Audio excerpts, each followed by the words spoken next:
3, 2, 1, lâchez. Les Mythbusters risquent tout pour voler avec du contreplaqué. L'important n'est pas de savoir si on aura une blessure, mais d'en connaître la gravité. Ils appuient sur le champignon pour essayer d'échapper au radar, sans enfreindre la loi.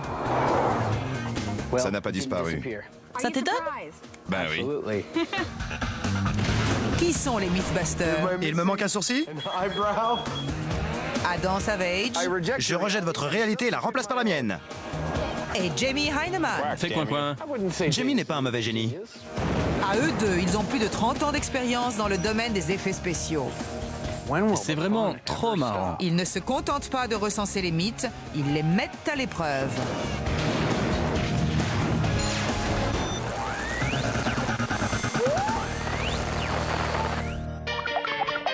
L'homme a toujours voulu voler comme un oiseau.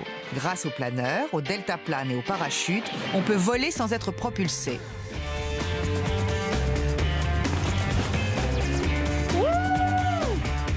Je te pète dessus.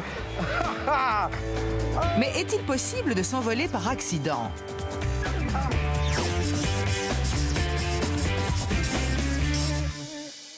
C'est quoi cette histoire de contreplaqué?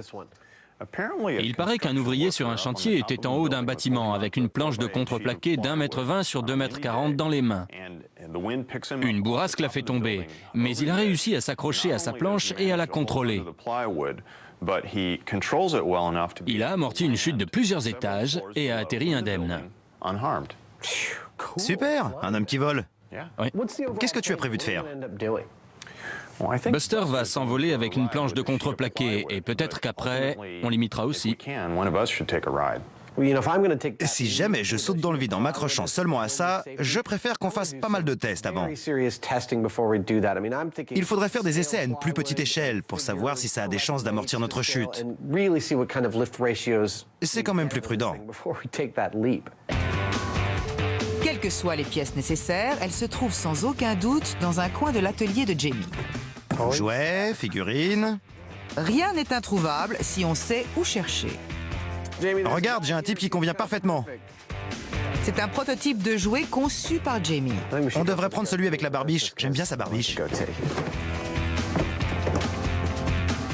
Il est à la bonne taille, mais a-t-il le bon poids? Je fais 1,80 m pour 80 kg.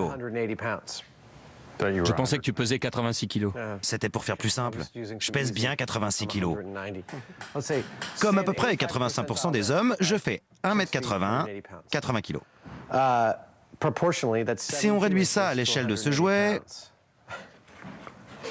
ça fait 25 cm pour 12 kg. Je fais le calcul. Il faut qu'il pèse 12 kg. Il doit être construit en uranium appauvri, c'est ça? Ouais. T'en as ici? C'est classé AA ou AU? Adam se rend compte qu'il devrait calculer le volume et non la taille. En fait, le poids de cette figurine est aux bonnes proportions. Notre Buster miniature a maintenant besoin d'une planche de contreplaqué miniature. Presque 22 kilos. On pèse un morceau de contreplaqué pour que ce soit à l'échelle. Mais même ce petit morceau de contreplaqué est proportionnellement trop lourd. Christine en réduit le poids en perçant une série de petits trous. Ça y est, c'est bon. Parfait. C'est la réplique à l'échelle d'un être humain avec une planche de contreplaqué. Une caméra ultra rapide va filmer le jouet cascadeur devant une grande règle. Puis un ordinateur calculera la vitesse de sa chute. On recommencera l'expérience avec la planche de contreplaqué miniature. C'est bon, Christine. Qu'est-ce que les tests du Mini Buster nous ont appris? Le contreplaqué l'a ralenti de 25%. 25% par rapport à une chute libre. Un homme qui tombe. Oui. Mais 25% de vitesse en moins, c'est encore insuffisant. S'ils essayaient eux-mêmes de voler avec du contreplaqué.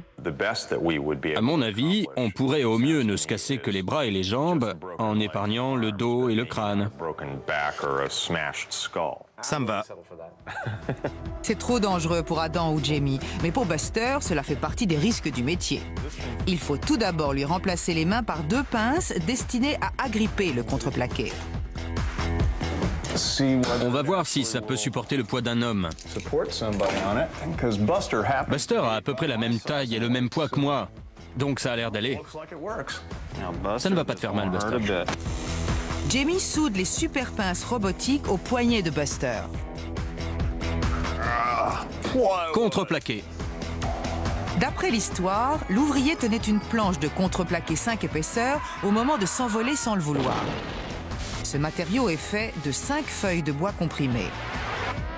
Adam et Jamie vont tester une planche comme celle-là, mais ils vont aussi construire des engins volants en utilisant 5 feuilles de bois détachées.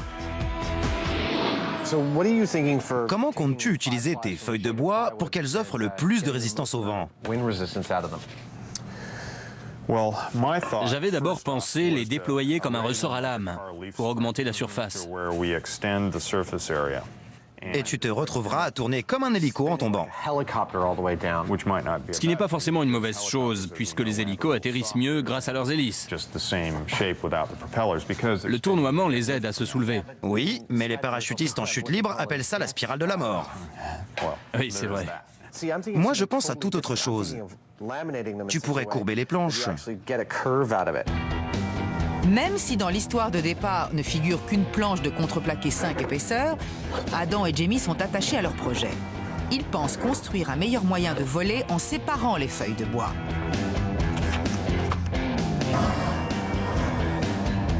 Adam pulvérise une colle légère sur des morceaux de carton avant d'essayer différentes combinaisons à 5 pièces. C'est une coiffe d'infirmière. Infirmière Adam. Cela représente les premières idées que Jamie et moi avons eues pour ralentir une chute grâce à 5 feuilles de bois. J'ai opté pour une sorte de cuillère. Jamie, lui, essaie d'avoir la plus grande surface possible pour offrir de la résistance à l'air. Je me suis aperçu qu'avec un trou au centre, la surface de mon parachute est plus grande. Puis, j'ai évolué vers une forme incurvée, comme ça. C'est à mi-chemin entre Jamie et moi. Puis, il y a des formes plus audacieuses qui peuvent toutes être réalisées avec du contreplaqué. Je me suis fabriqué une mangeoire parce que je perds trop de temps à manger. Là, je peux manger en bossant. Adam aime bien l'idée du parachute. Il va farfouiller dans les parachutes militaires de Jamie avec Christine, une assistante de l'atelier. Peut-être que ça marche parce que le haut est plus grand que le bas. Ça retient l'air. Je pense qu'on devrait le gonfler pour en savoir plus. C'est pas très clair comme ça. Où est le ventilo? C'est parti! Ce parachute fait 3,60 m de large et 8,50 m de long. Ça offre une surface de 30 mètres carrés contre le vent. Qui a éteint le ventilo? 30 mètres carrés, mais il est léger. Il pèse environ 4,5 kg. J'ai l'impression d'être dans une robe mal coupée.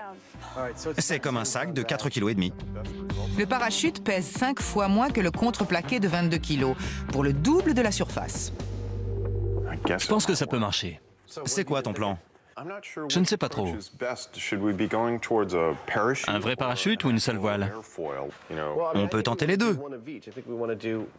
On n'a qu'à faire un parachute avec mon concept de nonnette volante et un en forme d'aile. Grâce à des feuilles de carton, Jamie essaie d'augmenter la surface de son projet sans en sacrifier la résistance.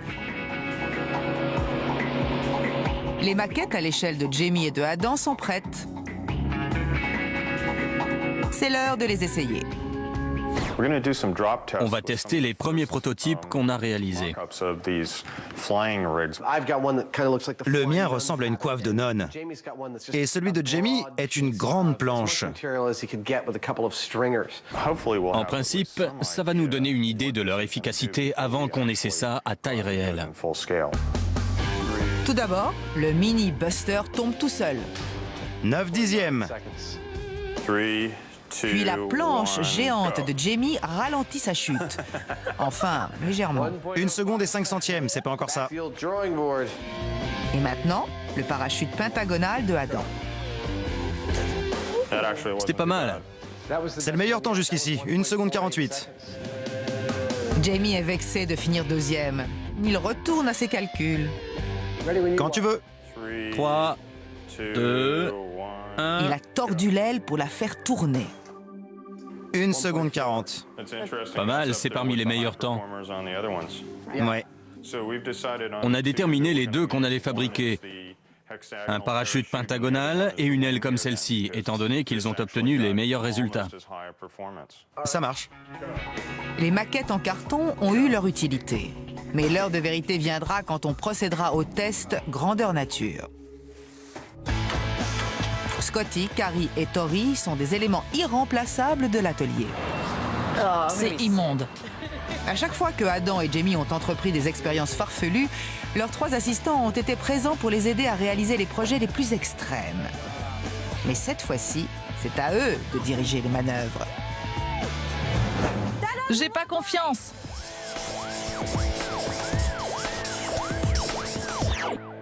Bon, vous avez le champ libre. Qu'est-ce que vous allez faire? On va essayer de piéger un radar de façon légale. Légalement. Pas avec des brouilleurs de laser ou de radar alors. Voilà, on va essayer des astuces comme agiter des clés devant la vitre. Une boule à facettes, un CD, de l'aluminium sur les enjoliveurs, des diodes d'aile autour de la plaque d'immatriculation, des micro-ondes, ou recouvrir la voiture de papier alu. Qu'est-ce que vous comptez faire? Vous avez un plan? On a besoin d'un pistolet radar. On va aussi essayer le lidar, un système laser. Soulève encore un peu. Le premier élément dont ils ont besoin, c'est une voiture. Earl, la Cadillac de l'émission, paraît toute désignée. Elle a subi toutes sortes de dégâts, au nom de la science. Oh, galère! Scotty, la mécano de service, doit remettre Earl la Cadillac d'aplomb. C'est pas gagné. Pendant que Scotty retape la voiture, Tori et Carrie se penchent sur les radars. Tu bosses pas assez vite.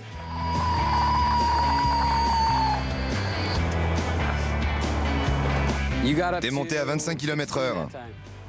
25? J'aurais dit 95. Carrie utilisera un pistolet radar. Il tire des micro-ondes qui touchent leur cible et reviennent à une fréquence légèrement différente.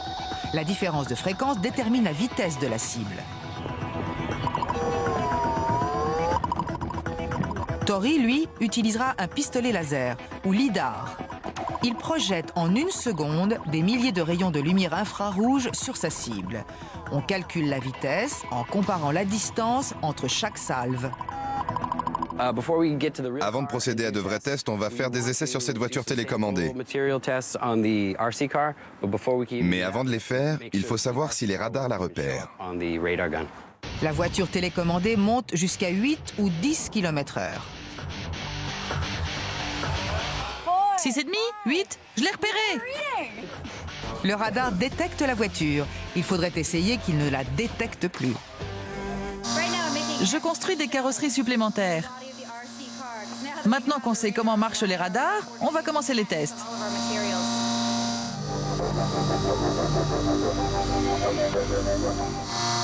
Magnifique, c'est vraiment parfait. Le cache-cache avec les radars dure depuis la Seconde Guerre mondiale et a entraîné le développement d'une technologie furtive. Les avions furtifs ont des surfaces planes et des angles aigus qui leur permettent de dévier un signal de sa source. Ils sont également recouverts d'une matière qui absorbe les radars. Tous les 30 cm? C'est ça. Il faudrait trop de temps pour recouvrir Earl avec les matériaux évoqués dans les mythes. C'est beaucoup plus simple avec la voiture télécommandée. Mais pourquoi la peindre en bleu? C'est censé modifier la longueur d'onde de la lumière réfléchie par le lidar. On va voir si on la repère depuis une autre distance. Vous êtes prêts? Je suis toujours prête. C'est parti! Quelle vitesse?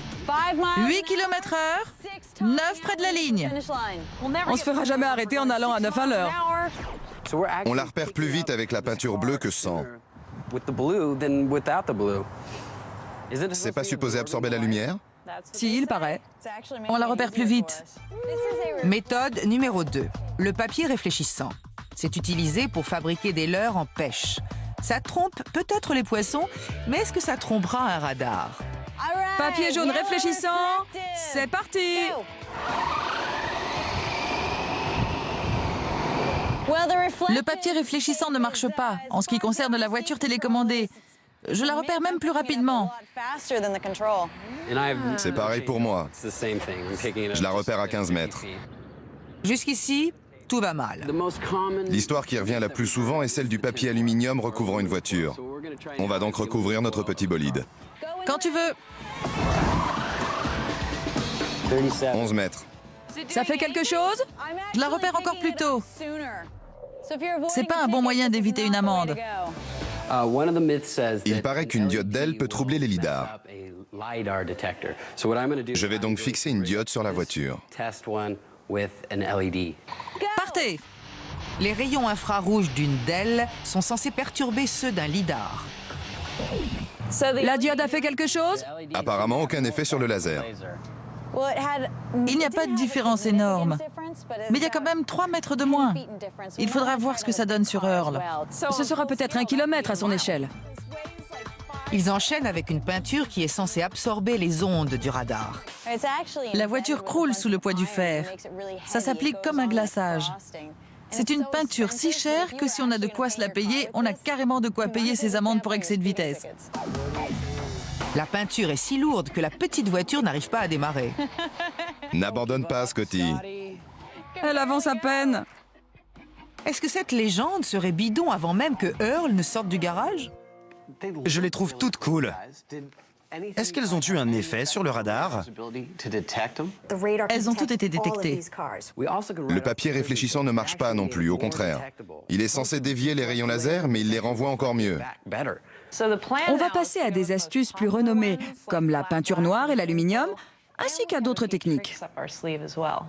Mais avant que Scotty sorte son artillerie, nous allons revenir sur le sujet de la planche de contreplaqué volante. Après des tests sur maquette, Adam a décidé de construire un parachute et Jamie une aile. On recule encore un peu. L'aile en contreplaqué fera 1 mètre de large sur 6 de long. C'est si grand que Jamie mesure d'abord l'atelier. Il ne faut jamais construire un objet qu'on ne peut pas sortir d'une pièce. Les planches de contreplaqué sont lourdes, mais elles sont également fragiles. Adam en prend 5 sur les 12 disponibles. Zut. 11 maintenant. J'en ai cassé une en la sortant quand j'ai voulu éviter le caméraman. En utilisant sa maquette, Adam calcule les angles pour la version à taille réelle. Il mesure les planches et les pose par terre. Pendant ce temps, Jamie place ses planches sur une nacelle qu'il a fabriquée en bois d'œuvre. Tiens, tu fais quoi? Tu vas le courber? Oui, je pense que la colle va aider à le maintenir en place avant que je mette les traverses. Le plan de Jamie est simple, mais efficace. Il va courber son aile en plaçant des poids au centre des planches de contreplaqué. Quand elles seront collées entre elles, la courbe devrait rester. Pendant ce temps, Adam colle ses planches grâce à une technique digne du peintre Jackson Pollock, puis en faisant des pas à la Fred Astaire. Son parachute pentagonal prend forme. Il faut seulement qu'il n'oublie pas la fragilité des planches. Il ne reste plus que 10 planches. Plus droit à l'erreur. Il me faut encore une planche. On trouve la dernière planche et on la met en place avec précaution. C'est bon? Super. Tu peux lâcher. Merci. Eh ben, c'est pas du gâteau. L'aile de Jamie est en bonne voie. Il faudrait poser cette portion. Il utilise de fines bandes de contreplaqué pour renforcer le tout. Super, c'est nickel. Cool, on va mettre le tuyau maintenant. Pour finir, la courbe de l'ensemble est renforcée en posant le plus de poids possible. C'est bon. Cool. Je suis content de la tournure des événements. Demain, quand la colle aura séché, on enlèvera les morceaux de bois. J'espère que mon aile restera courbée comme je le veux. Il ne nous restera plus que la touche finale, tordre l'aile. Je vais tracer une diagonale et je vais la tordre pour la faire ressembler à une hélice. Si l'aile tourne en l'air, ça crée le mouvement dont on a besoin pour ralentir la chute. Les parachutes artisanaux de nos amis sont presque prêts. Et le pilote alors? Un paramètre important dans notre expérience consiste à mesurer les dégâts subis par Buster quand il touchera le sol. On a déjà installé des accéléromètres dans son corps avec plus ou moins de succès. Mais là, je pense qu'il faudrait qu'on invente notre propre instrument de mesure, un G-mètre. T'as raison, si ça n'existe pas, il faut le créer. Exactement. L'inspiration vient à Adam sous la forme d'une ampoule électrique. Et j'espère que ces ampoules seront l'âme de notre G-mètre maison. On va en placer une à l'intérieur d'une sphère pour qu'elle se brise si la gravitation est suffisamment forte. Pour que cet instrument soit plus réaliste, Adam remplit l'ampoule de faux sang. Si elle casse, ça se verra. J'aime bien. Ça te plaît, hein? Tu es aussi vil que moi. Attention, t'en fais couler. L'ampoule est scellée et placée entre deux demi-sphères en aluminium. Prêt? Ouais. C'est le premier essai. Là, c'est une hauteur inoffensive. Aucun dégât? Super. Je vais essayer depuis le haut de l'échelle. Prêt? Ouais.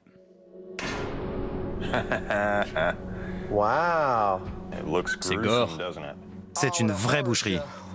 Le G-mètre est baptisé sur le champ la boule de la mort. Après avoir épluché des centaines de dossiers médicaux, les Mythbusters ont estimé la force d'impact nécessaire pour entraîner la mort cérébrale. 80 G, en à peine 32 millièmes de seconde. Comme la boule est en métal, elle génère beaucoup de gravitation en peu de distance. Mais une fois protégée par la tête de Buster, elle peut résister à une chute plus importante. L'aile de Jamie avait l'air bien courbée quand les poids étaient dessus. Mais quand on les enlève... C'est du bon boulot, Jamie. La courbe a l'air de rester. C'est du solide. C'est la forme que je voulais. Il se tord super bien. C'est pile ce qu'on veut. Jamie va ensuite tordre sa grande planche pour la transformer en hélice. Cela devrait ralentir la chute de Buster. Enfin, en théorie. Je peux la tordre dans ce sens ou dans l'autre, selon que je veux ou pas tourner dans le sens des aiguilles d'une montre. Tu décides de quel côté tu vomis, quoi. Amuse-toi bien. Pendant ce temps, la colle du parachute de Adam a également séché. Il a laissé un côté non collé pour pouvoir donner une forme d'assiette creuse au contreplaqué. Jamie, il faudrait que tu m'aides. Fais attention ou tu pourrais facilement casser cette planche. Les deux créations en contreplaqué sont presque achevées. Jamie pose une corde en diagonale pour faciliter la torsion de son aile. Vas-y, lâche. C'est bien. Ouais, c'est beaucoup mieux. Adam n'a pas l'air aussi concentré.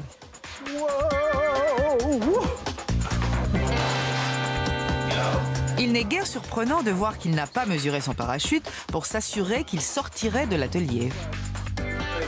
Attention, ça ne passe pas.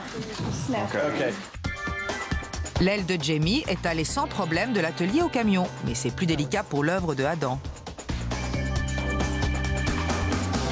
Ça rentre tout juste.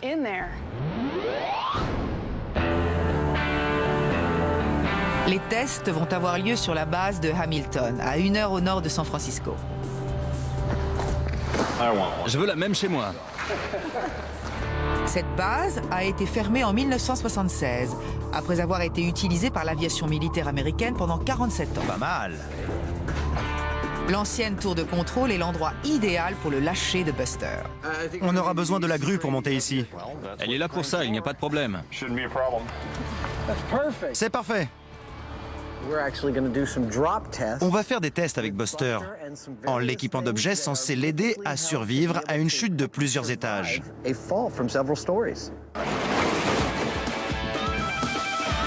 Je vais poser ça dans le coin. C'est comme si rien n'avait changé depuis un siècle.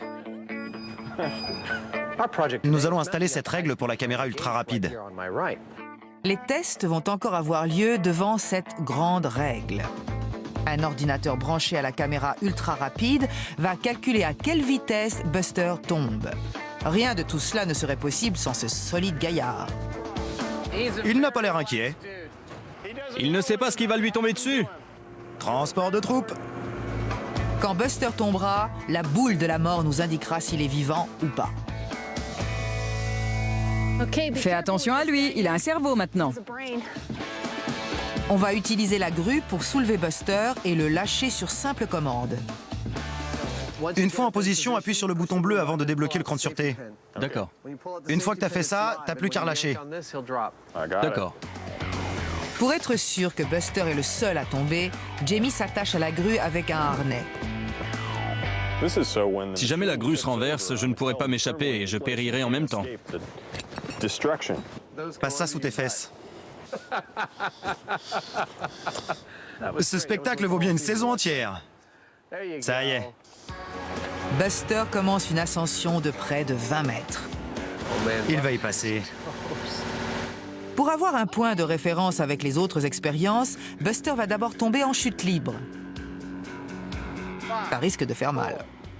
3, 2, 1, partez.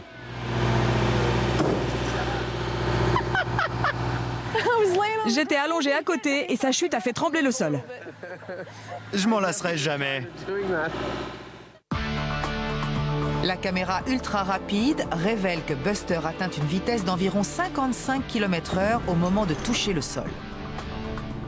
Quel est le résultat, Christine? Je crois qu'il est mort. C'est horrible. Buster avait l'air d'un oisillon tombé du nid.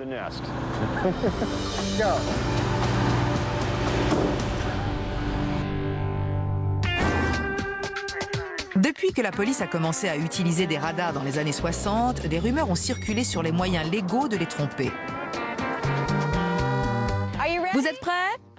Scotty, Carrie et Tori ont commencé par tester plusieurs méthodes sur une voiture télécommandée. Quelle vitesse? 8 km/h. Maintenant, c'est au tour de Earl, la Cadillac de l'émission, de subir l'épreuve du feu. On fabrique une roue constituée de miroirs et qui tourne avec le vent. Comme les miroirs tournent vers l'arrière, ils renverront le rayon du radar, qui croira que la voiture va moins vite. Le plan consiste à fixer plusieurs miroirs sur une roue de vélo qui tournera sur le toit de la voiture. Jamie a quelques doutes. Si la roue tourne à 30 km/h, les miroirs vont se briser à cause des vibrations. Vous devriez prendre du contreplaqué de bouleau de 2 cm et un grand compas. Découpez un disque d'1 mètre de diamètre et posez les miroirs dessus. C'est un plan beaucoup plus complexe. Jamie a donné des conseils qui compliquent la tâche de Tori, mais donne plus de temps à Scotty pour retaper la Cadillac. Allez! Ce n'est pas un luxe pour elle. Pendant ce temps, Carrie travaille sur autre chose. Je fabrique un canon à paillettes que je déclencherai depuis la voiture. Je déchire des feuilles d'aluminium en petits morceaux. Je vais remplir un canon à patates et le brancher à un extincteur. Pendant la Seconde Guerre mondiale, les avions alliés lâchaient des pluies de paillettes similaires pour brouiller les radars ennemis. Il s'agissait donc de morceaux d'aluminium qui aidaient à dissimuler la position des avions. J'aime quand tout s'emboîte parfaitement. Carrie utilise un extincteur bidouillé comme canon à paillettes. Les essais de tir sont concluants. J'ai bien fait d'arrêter de bosser dans un bureau. Tu bossais dans un bureau? J'étais à l'accueil. La roue à miroir de Tori prend également forme. Le radar va frapper le miroir à cet endroit et renvoyer un signal plus fort. Si la roue va à une vitesse moindre que la voiture, c'est peut-être cette vitesse qui sera prise en compte. Carrie a entendu dire que les micro-ondes pouvaient brouiller les radars. J'enlève le magnétron de ce four pour le fixer à l'avant de la voiture et envoyer des micro-ondes vers le radar et le lidar.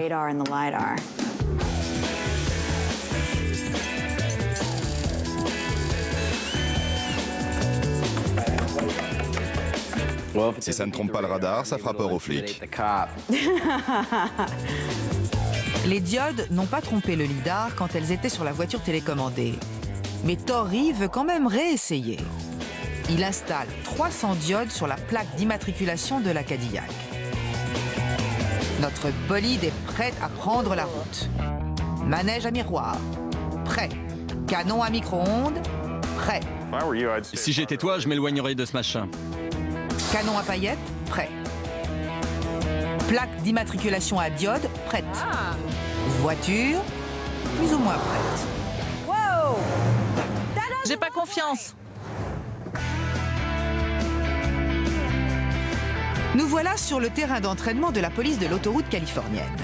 C'est l'endroit idéal pour jouer à cache-cache avec les radars. Plusieurs policiers sont là pour assister au test. En cas de succès, ils veulent se tenir au courant.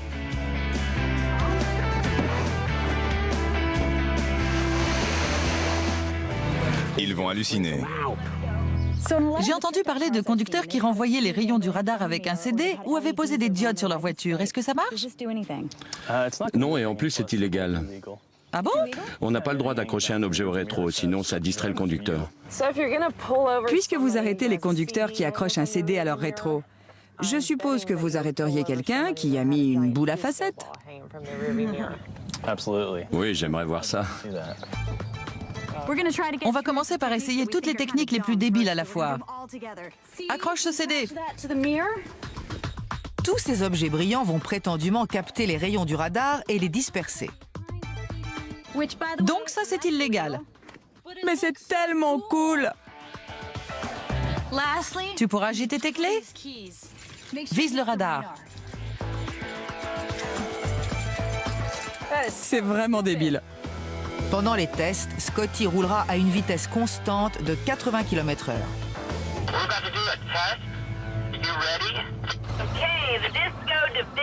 La boule à facettes est en place et prête à affoler le radar. À vous. Quand tu veux, à vous. C'est parti. Je l'ai repéré. 62, 64, 77, 80.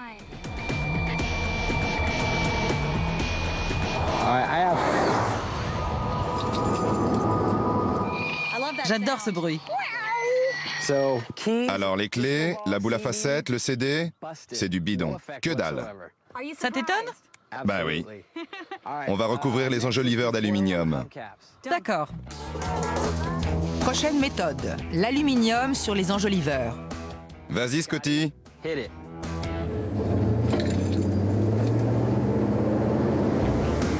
67, 69. 213 mètres, 76 km/h. Encore une fois, le radar et le lidar ne perdent pas la Cadillac de vue. Elle agite encore les clés, mais ça ne marche toujours pas.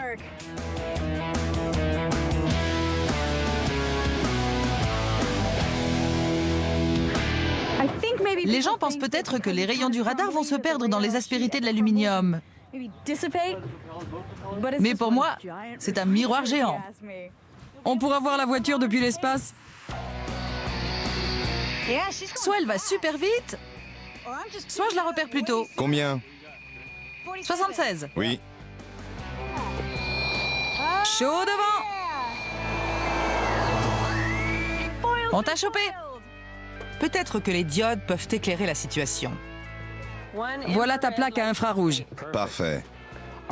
Donc en théorie, ces diodes sont sur la même longueur d'onde et sont assez puissantes pour perturber le lidar. 300 diodes émettent des rayons infrarouges. Mais cela ne semble pas déranger le lidar. 76. Chopé. Je visais les diodes de la plaque. Et rien ne s'est passé. Rien du tout. Méthode bidon. C'est au tour du magnétron de Carrie. Je sais que je me suis plantée sur l'orthographe. J'aurais dû mettre un E. Ne vous plaignez pas, ça marche, il n'y a pas de doute. Le radar Doppler fonctionne à la même fréquence qu'un four à micro-ondes. On va donc lui envoyer des micro-ondes pour le troubler. 80. Le radar repère toujours la Cadillac. La théorie du magnétron vole en éclats. Je n'ai vu aucune différence de vitesse. J'ai relevé 77 km/h. Et vous? Oui, je l'ai repéré très rapidement. Le canon à paillettes va sûrement faire tourner la tête du radar. On est prêt pour le canon à paillettes, Scotty. J'arrive. Fonce, Scotty! En passant devant le radar, Carrie va actionner le canon à paillettes depuis la banquette arrière. Ça n'a pas marché. Pourquoi ça n'a pas marché? Elle a dû oublier d'enlever le cran de sûreté. Regarde. Oh, oh zut! Je suis vraiment une tâche. Je suis désolée. L'équipe recharge et la Cadillac reprend le départ.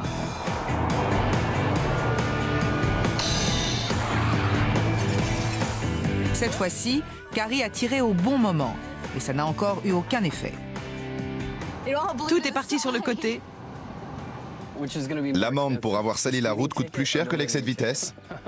Oui.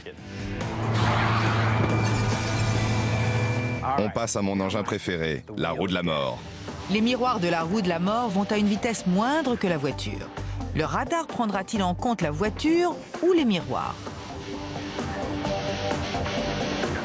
74, 76. Le relevé du radar est identique. Mais Carrie observe une anomalie. Il y a un problème au niveau du Doppler. Mais sinon, la vitesse est la même. Ce qui étonne le plus notre équipe, c'est d'apprendre que poser ce dispositif ne vous mettrait pas hors la loi. Je remarquerai sans doute ce machin, mais il est d'une taille réglementaire. Il ne reste qu'une seule chance à nos apprentis fraudeurs. Fabriquer une Cadillac furtive en la recouvrant de peinture noire mate. Est-ce que cette couche permettra à la voiture d'absorber les rayons du radar? On dirait une vieille voiture de truand. On va s'entasser dedans et aller régler des comptes. Il y a un air de ressemblance lointain avec les avions furtifs. Bon, là on croise les doigts. Je pense qu'on a des chances avec cette méthode. 77, 76...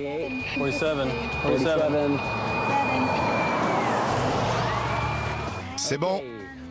Je l'ai chopé tout de suite. Notre meilleure chance s'est effondrée. C'est l'heure de faire le bilan. On a quasiment tout essayé. Boule à facettes, CD, trousseau de clés, Bidon. aluminium sur les enjoliveurs, Bidon. diode, Bidon. micro-ondes, Mon préféré, bidon. canon à paillettes, Bizarrement, bidon. voiture peinte en noir ou couverte d'aluminium. Bidon. C'est vraiment hallucinant. Le seul truc qui a donné un semblant de résultat, c'est mon objet préféré. Il te plaira sûrement, Adam. C'est la roue de la mort. J'y crois pas. Ça a donné quoi? Quasiment rien. Ça a seulement varié la fréquence de la voiture en fonction de la vitesse. Le mieux pour ne pas choper d'amende, c'est d'être en mini-jupe ou de supplier l'agent. On dirait bien que les moyens légaux d'échapper au radar sont tous bidons. Buster a vécu une rude journée. Il a perdu la tête. On lui a coupé les mains, on lui a ouvert le crâne et on l'a fait saigner. Est-ce que ça peut être pire encore? Buster va crever. Tant qu'ils ont Buster sous la main, Adam et Jamie veulent tester d'autres méthodes de vol présumées, comme les parapluies. Christine replace une ampoule remplie de faux sang dans la boule de la mort. Objet numéro 1. Le premier objet que va tester Buster est un parapluie ouvert. Au moins, il restera sec cette fois-ci. 3, 2, 1, partez!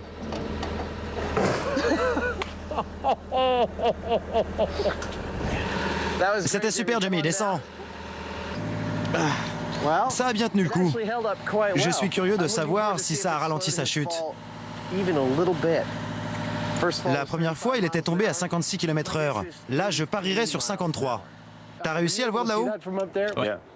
C'était sympa. Le parapluie a tenu jusqu'à 3 mètres avant le sol. Ce sont les 3 derniers mètres qui sont mortels. La boule de la mort est remplie de faux sang, mais elle révèle une surprise. Ce n'est pas cassé. On peut tirer 2 conclusions différentes. Soit le parapluie a réellement freiné la chute de Buster, soit on a mal construit notre G-mètre. Personnellement, je pencherais pour la deuxième solution. La caméra ultra rapide montre ce qui s'est vraiment passé. Ah, les pieds en avant.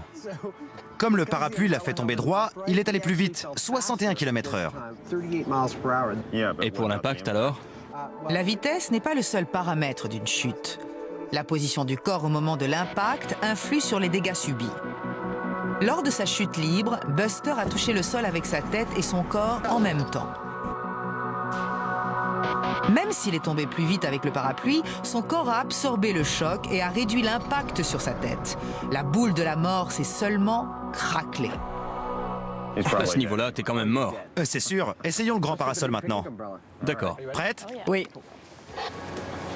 Je suis prêt.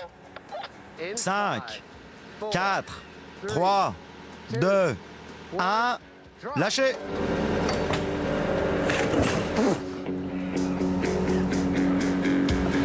C'était plutôt cool. C'était pas inintéressant. J'essaye de rester sérieux, mais je ne peux pas. Le parasol a ralenti la chute de Buster à 47 km/h. C'est plus lent, mais pas assez lent. Oh, il est mort. C'est avéré, un parachute sert à atterrir sans dommage. Mais s'ouvrira-t-il sur 20 mètres à peine? À vos marques, 5, 4, 3, 2, 1, lâchez. Ça a super bien marché. Buster n'est tombé qu'à 45 km/h. Malheureusement, son genou a cogné contre sa tête. Oh, dommage. On a tout fait pour éviter ça. Mais Buster est encore mort. Ouais. Lâche-le, obsédé. Regardez ce qu'elle a fait à ce pauvre mannequin sans défense. Buster n'est pas seulement mort 4 fois de suite, il a également subi de graves dégâts. Il faut le remettre un peu d'aplomb. Relevons-le. Il va encore voltiger. Mais parfois, même un mannequin a besoin de soutien moral. Tu sais, Buster, tout le monde apprécie la façon dont tu es prêt à servir la science dans la joie. Tu veux essayer le contreplaqué? Je sens que ça te tente. Il est prêt. C'est enfin l'heure de mettre à l'épreuve cette fameuse histoire de contreplaqué. Il va mourir, mais il partira en beauté. Selon la légende, l'ouvrier arrive à planer avec grâce et atterrit de nouveau à l'intérieur du gratte-ciel sans une égratignure. Partez!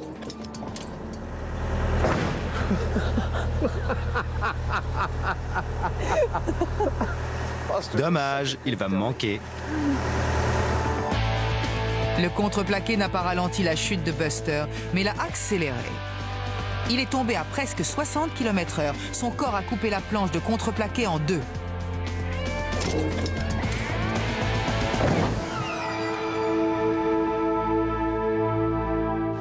Du sang coule de sa tête.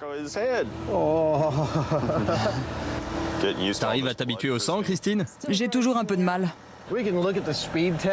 Même sans voir les tests de vitesse ou la boule de la mort, je crois qu'on sait que c'est du bidon. Oui, tu as raison.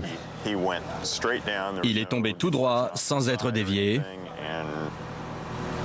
et il est mort sur le coup. Sortons nos inventions. Je commence par mon parachute en bois. D'accord. Les Mythbusters ont construit 2 engins de vol expérimentaux avec une planche de contreplaqué. Celui de Jamie ressemble à une hélice géante, tandis que celui de Adam ressemble à un parachute. Il représente 3 jours de calcul, d'assemblage et d'effort. C'est vraiment dommage.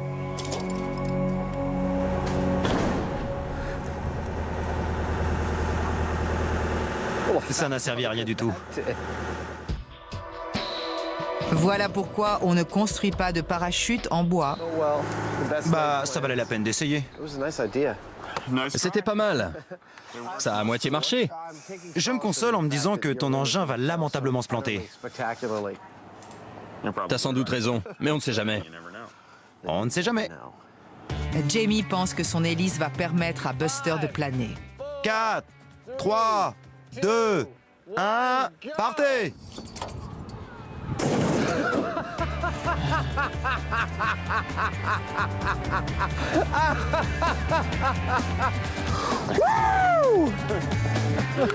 Tu te sens mieux? Oui, beaucoup mieux. Qu'est-ce que tu en penses? Il a ralenti un peu, au moins il ne s'est pas renversé à la dernière minute. Ça n'a pas du tout tourné. Il est parti complètement sur le côté et s'est complètement écrasé par terre. C'était pas beau à voir. Comme il n'était pas en face, la caméra n'a rien pu filmer. Dommage. Pauvre Buster.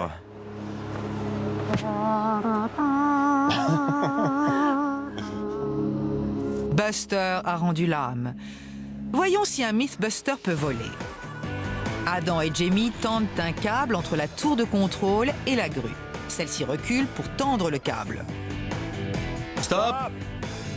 J'ai hâte de voler avec du contreplaqué, même si Buster s'est bien viandé avec. On fait ça de manière plus prudente pour ne pas nous fracturer le crâne de façon irrémédiable. Et c'est parti. Ce n'est jamais évident de faire une chute de 20 mètres. Le corps n'est pas d'accord. C'est pourtant la seule manière de vérifier si on peut contrôler la planche durant le vol. Décollage!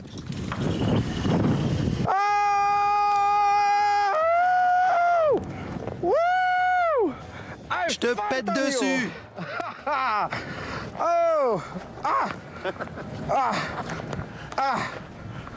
On peut rien contrôler du tout. C'est pas possible. J'ai essayé de toucher avec la tête, mais aucun moyen. Je tenais le centre de la planche. C'est l'étape cruciale de cette expérience. On avait tout testé sauf sauter d'un bâtiment pour voir si on pouvait survivre. Jamie contrôle encore moins bien. Impossible d'orienter le contreplaqué.